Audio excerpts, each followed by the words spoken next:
Hello, worldies, and welcome back to my naughty little channel. I hope you are doing phenomenal today. I just wanted to come with a message just to let you guys know something about one of the major mindset shifts that propelled me forward on my level up journey would be once I realized, I'll give backstory first.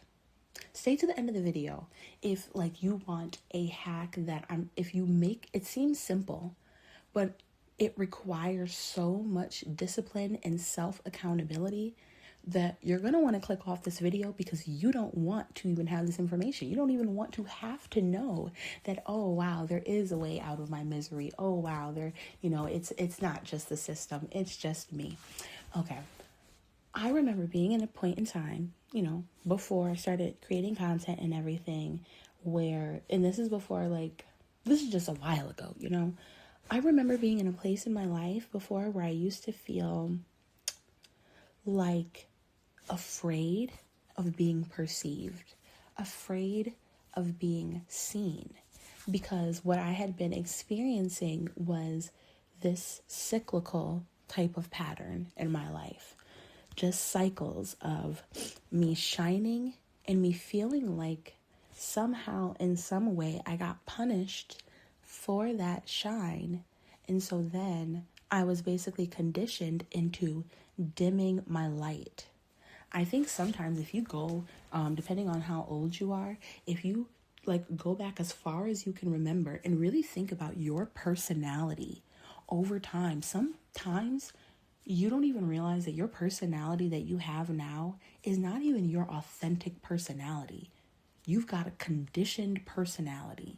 Like you literally, authentically, at your heart, at your core, before XYZ happened to you, before you absorbed this fear of, being judged, being perceived, your interest might not even be your interest. Your personality could be somebody else's. And I remember feeling critiqued and studied, and it made me too afraid to make a move because I felt like other people were studying me so closely that if I made a misstep, right, then it would just be tragic because people were perceiving my misstep, right? When I changed my mindset from, oh, people are perceiving me, people are watching me, so I have to play small, to,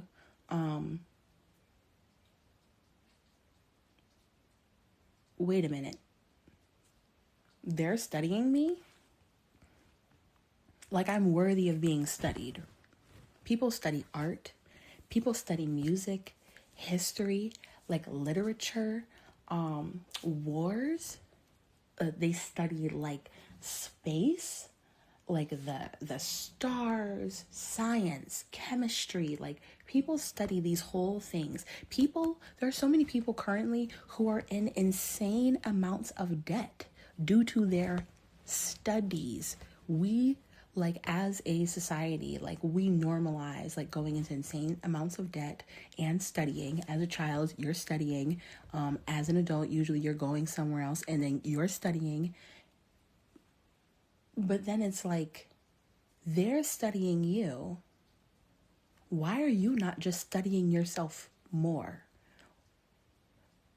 All of a sudden, once I kept that mindset of, okay, it seems like they, are clocking my every move, knowing every single thing that I have going on. I can't make a move without, because that can happen. You can have a stalker, you can be gang stalked where people are grouping together to find out information about you. You can have so many things going on to you, things that people are doing to try to disturb your peace. And I was able to get my peace back when I said, okay, they're already studying me. They're already showing that there is interest in studying me. So think of going to a school, right? Let's say you go to a school and, you have your class offerings, right? Things that maybe whoever started the school, decided should be taught, or let's say there's a new thing that you want to be taught. Usually you have to do some sort of petition or show that there is enough interest to make it something that then gets put onto, a course catalog, and now they're going to pay somebody to actually teach it. You're actually going to be allotted space and time to study this and, get real credits for this. I've never gone through this process myself, but that sounds like how it goes, right? In general, once you see that you are that worthy of being studied, then you don't play small anymore. Play the biggest that you have ever played before and study yourself. That's one of the biggest moves that you can have in your repertoire, because the thing about it is the people who are studying you, they're not studying art. They're not studying math, science, right? But they're also not studying themselves. If somebody is so dysregulated, they're so messed up into themselves that the thing that they feel like is the most valuable in the whole world to study is you. That means that if you were to study yourself for honestly just half as much as your hater studies you, imagine how quickly you would level up. If you studied your own emotions, if you studied your own life, your own reactions to things, if you studied your own desires, your own relationships and interactions with people, going through your memories, going through your own family, your own lineage, understanding your own diet, your own health.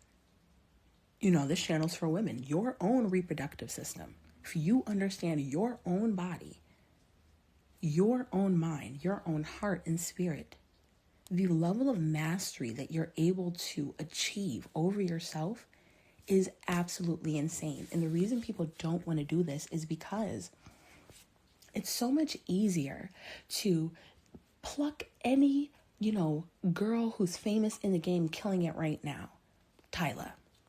It's so much easier to pick this young, beautiful woman apart. It's so much easier to try to go through all of her flaws than to look at your own damn flaws. Oh, okay, well, you feel like a flaw in hers that you feel is, apparently now it's a flaw to be inspired. She has spoken herself about being inspired by Rihanna, but people will literally use that as a flaw in trying to say that she's unoriginal, because apparently now, in order to be famous, when you have all of these people who are your fans, people who are already, you're already winning awards, people are already paying to listen to your music, to come see you live and whatnot. Apparently that is not enough to validate you as an artist and as a talent. You now have to come up with the most original dance moves. You need to come up with a whole new scale of music. You need to create an instrument basically to be valid. Because your style, I need to create a whole new type of style, a whole new clothing. Everybody everywhere is inspired by somebody. But all of a sudden, when it's you, that doesn't make sense. I hate when people will try to make that comparison, or I should say more so like a humbling tactic against people, trying to basically invalidate your talent, your shine, whatever you are, just because you didn't invent a whole new style of dance, because you didn't start inventing dance moves. Like, people have been dancing for people there. I don't believe that there are any new dance moves to make. People always say that, when they'll talk about how the dance trends of the 2000s and the 2020s and all of those, a lot of the dance moves you can take it back to the 90s or to the 80s or whatever. Is y'all calling that this now? That used to be called this. Okay, so nobody else is original. Why do you have to be original? You, in order to be valid, you have to be the most original person in the world? No. I feel like it's okay to build off of and to be inspired by other people. And in totality, I feel like this really comes down to having this deep awareness that when it comes to you and every moment that you're spending on something, like we're humans, we get fixated on things. You're studying something, you're paying attention to something. Like, why not pay attention to yourself? Be able to predict yourself. Be able to stop and hold yourself accountable for things. I think that a lot of people, why they start to fail once they become adults, is not just due to what their primary caretakers, maybe did wrong, but I think their avoidance. A lot of times people are trying to escape a lot of emotional pain because you have to, like, especially if it's something like obesity or your weight, you have to look. I will say, I think that is a version of, I don't know if you can say that online, but like self-harm. Like, I think that's a way of hurting yourself, basically, to do that to your body, to do that to your health. And I think a lot of people would much rather study the next person who's doing a lot better than them, frankly, than studying their own self, because it's like, then you have to basically look in the mirror and come face to face with the life that you're living, the patterns that you have, the decisions that you're making on a daily basis. And people want to come off like they're so much more powerless and helpless than they are, but they're not. Like, I think that especially when you become an adult, if you don't have something, and I'll even give you, like, your brain being, your frontal lobe being fully formed and, at its top capacity and everything is 25. And I will say that is that point where I definitely do feel like at that point, if you don't have something, it's because you don't want it badly enough. Because nobody's really stopping you. Unless what you want is something that's like the law is stopping you from having that. But most people don't want things that are illegal. Most things that people want, they want them because they've seen that it's possible in the world outside of them, and it is legal and it's possible and it's within their reach and their capability to do it. But it just requires a lot of accountability, a lot of self-discipline, a lot of discomfort. Being able to tolerate discomfort is going to be something, that's a skill that you're going to have to develop if you're going to start studying yourself. You're going to have to get really uncomfortable. Like, a lot of people, there are people who are not even comfortable, listening back to their own voice. Like, I will say it's very cringy. Like me, obviously, as a content creator, I hate doing that, which is why, I don't know if any of you caught it, but I posted up a video the other day where I typically don't listen back to stuff before I post it. And, towards the end of the recording, right? Like, I got a phone call from somebody that I didn't want to be calling me. And I didn't realize that apparently, before I stopped recording or something like that, my phone started ringing and I guess it was still recording or something. And I didn't know that, the audio picked up me basically having a very visceral reaction to this person calling me, being like, oh my God, what do you want? Why are you calling me? Why are you contacting me? Basically saying all that, cussing like a sailor and stuff at the end of the video. So yes, I totally will understand that, listening back to your own voice, that is very uncomfy. But that's, if I had done that, then I would have, because now that video is something that I think I made private or unlisted or something, because I want to re-release it because it was getting good traction and I feel like it resonated with a lot of people. But I didn't even finish my thought, and then the end of the video, I basically went off on off the deep end. But I'm going to have to do something uncomfortable because I want to put that video back up. And so one way that I have to grow is I'm going to have to sit there, and I've had to do that at different times on my channel, where yes, I'm going to have to sit there and play it back and figure out, okay, where was the train of thought? Where was I going with that? Okay, now let me cut off that part of the video, that part of the audio that I don't want in there. And then continue recording and make sure it flows together. And then repost to you all. You have to do things like that. You have to study yourself in order to get better, because you have to know what you're doing wrong. You have to know where you can improve. You have to look at and track. A lot of people, they don't make their goals measurable, and so it's harder to actually see. People would almost rather not be in this ambiguous, like, space of not knowing if they're doing better or worse. That's why people avoid the scale. You would rather not know if you've gained weight or if you lost weight than keep yourself accountable to the fact that maybe you are having a win that you should be celebrating. Maybe you are, like, able to gather information. Maybe you gained weight, but you're able to understand and track and pay attention to what happened. Me, I'm one of those people when it comes to, a tool that I use to study myself is journaling. It is because, like, it is something like you want to, that's how you read yourself. People are always, and I'm sorry for that noise in the background, but I'm going and grabbing. I just filled up a journal recently, and I'm opening it back up. It's a journal that I wrote in for some time. It's a pretty big one. And that is a crazy way to hold yourself accountable, is to write things down, to have to think about, how was I thinking at this time? What was I doing? Even writing down your mistakes and having to go back and be accountable to, yes, I made this mistake right here. Yep. Yes, I did this. This is a place where I was experiencing a cognitive distortion. This is a place where, even looking at, okay, look at when I skipped journaling. What was going on in my life? Okay, this entry was like blah, blah, blah. And then, oh, wow, I took a break from journaling for a week. And then, oh my God, all those things that had happened and stuff like that. That is holding yourself accountable. And I think it's the same reason why things like 75 hard or even 75 soft, when people do it.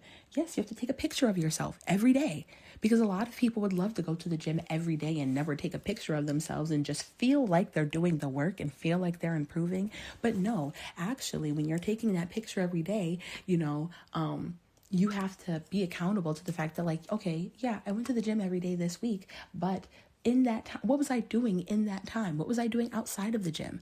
Was I going to the gym every day, but then I was eating like a Big Mac still every day? Was I going to the gym every day, but I was engaging in, like, habitual avoidance behaviors, like, oh yeah, I kept going to the bathroom, and oh yeah, I went to go talk to this person, and oh yeah, the music and whatever, and oh yeah, I spent all this time just waiting for this machine instead of going to continue my workout over here, and then I was looking at the TV there, and then I was readjusting this. Like, you have to actually look and see, okay, this time that I claim I was doing X, Y, are the results there? Is the proof in the pudding? Because you sitting there, you're putting your attention on something every day. Even if you're the type of person who's addicted to your phone and you use your phone all the time, use your phone as your phone should be a slave to you. You should not be a slave to your phone. You should not be somebody who's getting sucked into scrolling, getting sucked into watching this video, and then, this notification pops up and then you lose your train of thought and you forgot that you were about to do this.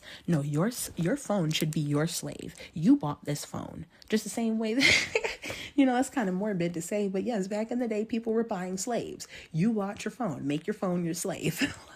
Don't be a slave to your technology. Make technology a slave to you. Take that phone, and then every single time that you're looking at your phone should be able to regulate you if you need. It should be able to make you money. It should be able to, get you where you need to go. It should be able to help you, study yourself and master yourself. We have this whole app store, paid apps, free apps that already come installed on your phone, and all of these different things. You got a notepad, you have access to like Google Docs and, Microsoft Word on your phone, and, all these different organizing this and productivity that, and they have an app for everything. One of the things I did recently that changed the game in my life, I went through and I deleted a while ago now all of the games off of my phone, because this is the thing, like, let me tell you, as somebody who likes to game, right? Games can be addictive, especially depending on like how much access you're giving these companies to market to yourself. It can be a slippery slope if you are like, maybe it's a game on your phone, and then in the middle of that game on your phone, they're going to continue giving you ads for other games on your phone, and you download those other games onto your phone that all have ads for other games on your phone, and then you're a slave sucked into your phone that you bought. You bought something that's basically going to keep you away from your goals. It's unnecessary, and it is a choice, and you can choose to do something different. Stop choosing cheap, basic, quick thrills and, little dopamine spikes. Sometimes you need to wait for that delayed gratification of, yes, I could grab my phone and right now, I could DoorDash some food to me right now. I could grab my phone and real quick I could play a game, and that would be so fun, and I would feel like I had a win because, I'd get some dopamine because I won the game or whatever, or it makes a cool sound, or it vibrates in my hand a certain type of way. Yes, that is cheap, quick dopamine.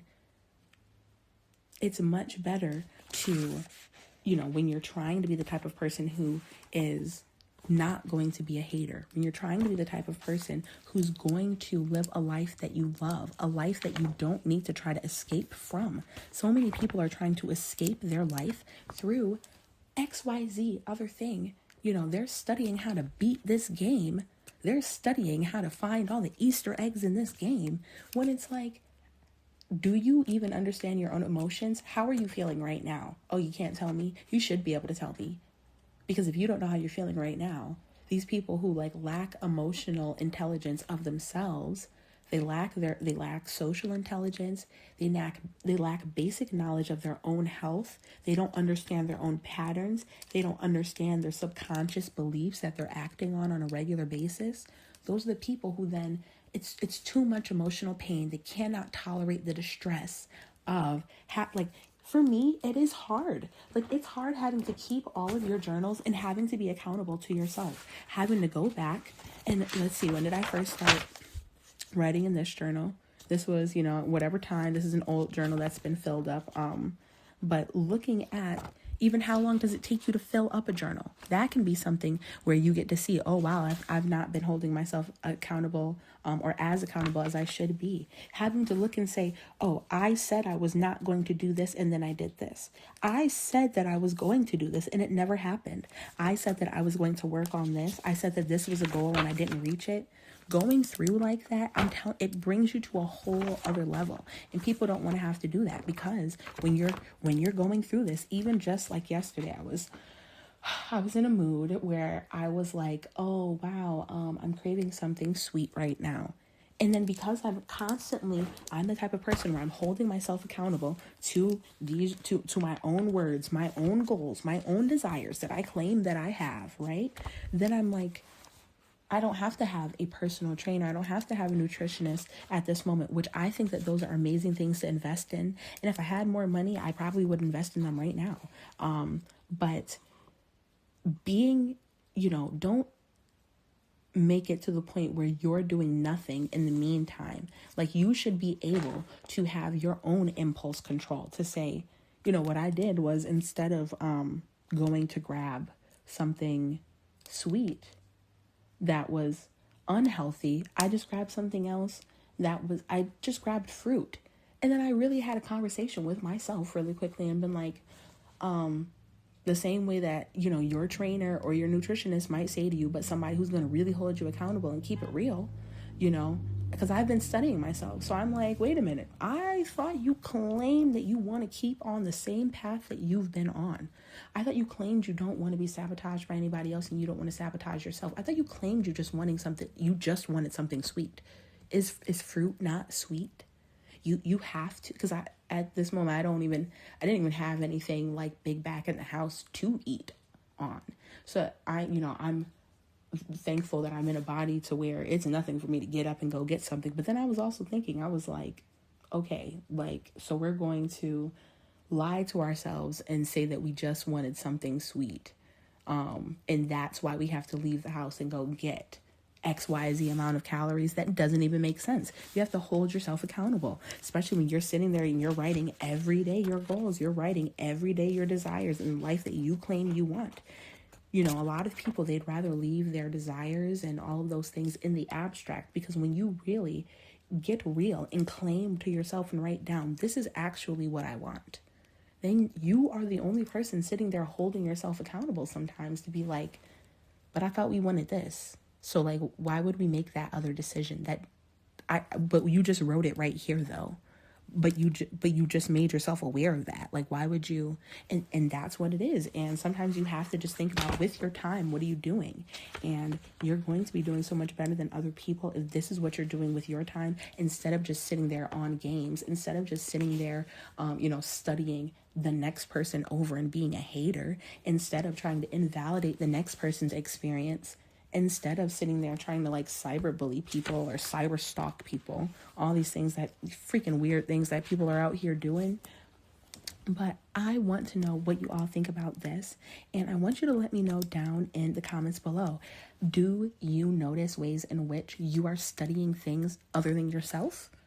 Do you get what I'm talking about when I say, yeah, a lot of us were trying to escape a life that we don't like, instead of trying to create a life that we no longer ever need to escape from? Live a life that you don't need to escape from. Like, how about that? Have you ever thought? It's like a whole game changer. I want to know, like, what do you do when you feel like you're studying something other than yourself? What is it that you're studying? What is something that you feel like you need to study a little less and study yourself some more? What are some ways that you hold yourself accountable? Do you journal? Do you think it's time that you start journaling? Because that is something that I always talk about, like the game changer. Like, I don't even know where I would be if I was not holding myself accountable just like this. But I am so excited to hear from you all in the comments down below. So until next time, worldies, eyes on the prize.